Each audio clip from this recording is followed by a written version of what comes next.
I did want to ask about Beauty and the Beast because as far as we knew, we were supposed to be seeing a prequel with you, Luke Evans, and now it seems like that is something, I saw that you posted on Twitter about it last week that it is not at this moment not happening.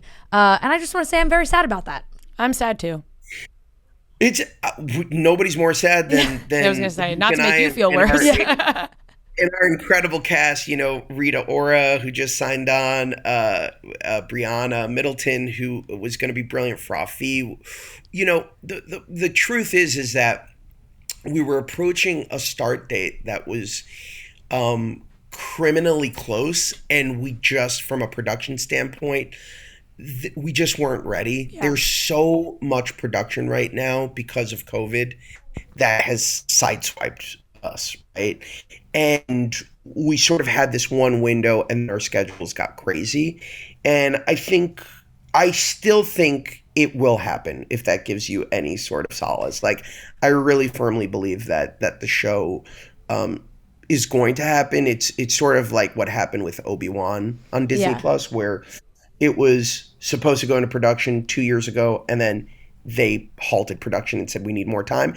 And I think that that's a healthy thing. I think that sometimes when you rush into something as big as Beauty and the Beast was going to be, it's tough. It could be problematic. And again, like we were talking about in animation, you don't get a second chance at that. So bear with us. Luke and I still couldn't be more excited, and I think that eventually you'll see it and it'll be better than ever. Great. I have no reason to be like, I have faith it's happening, but I do. I think it's going to happen just from what you said right there. And Beauty and the Beast is such a juggernaut. Like we did a Muppets thing that I think is one of the frickin' funniest things I've ever worked on. It was going to be a sequel to Muppets Take Manhattan. All new music by the Lopez's, who wrote Frozen and Book of Mormon, Frozen 2. And Agatha All Along, and Coco, and it just was so good. That's never going to see the light of day, ever. and that's a real bummer. Like, that breaks my heart in so many ways because it would have been so good.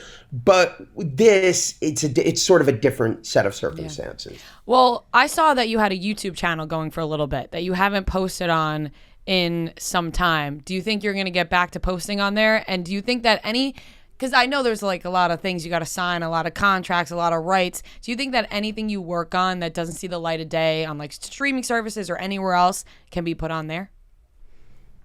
It's a good question. I hadn't really thought about that. I mean, I guess I could do a reading of it on YouTube.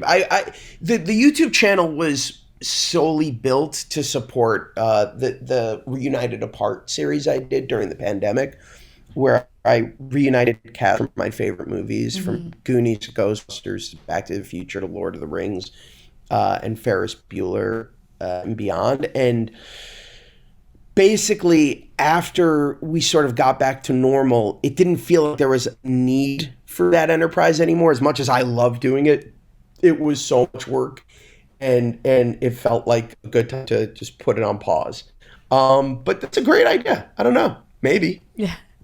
Something to think about. The last thing we want to ask you about quickly is, I know good idea. The last thing I want to ask before we wrap up quickly, because we have to, is we're massive Curb Your Enthusiasm fans, and your episode this past season was so funny. So funny.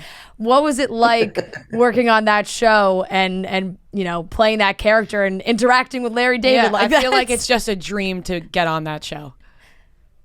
Larry's the greatest. He had asked me to do the show before, and for a number of reasons, I couldn't do it at the time, and I was so bummed. And then I got a call from him in the midst of the pandemic going, "Josh, I got this idea for you. I want you to come on and do the show." And I said, Larry, I'm a little concerned because, I didn't qualify for the vaccine yet. I was like a monk living in my house. I didn't leave.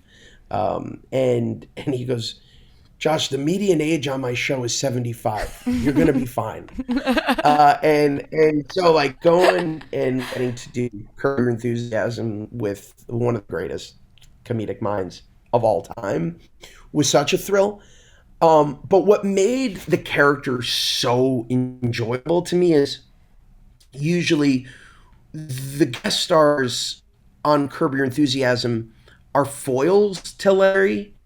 And it's rare that you see a character who actually embraces what Larry has to say. And in this case, my character not only embraced it, but like completely took it on. And I just thought that that was so comedically rich and hilarious and felt really unique and distinct from sort of the other celebrity guest opportunities on the show. So I loved it. I think he's a genius, and it was a dream come true to get to play in that world. Yeah, we really loved it. It was a great character. It was very, very funny. And a great season overall. Yeah, it was a great season. It was a great season, that show.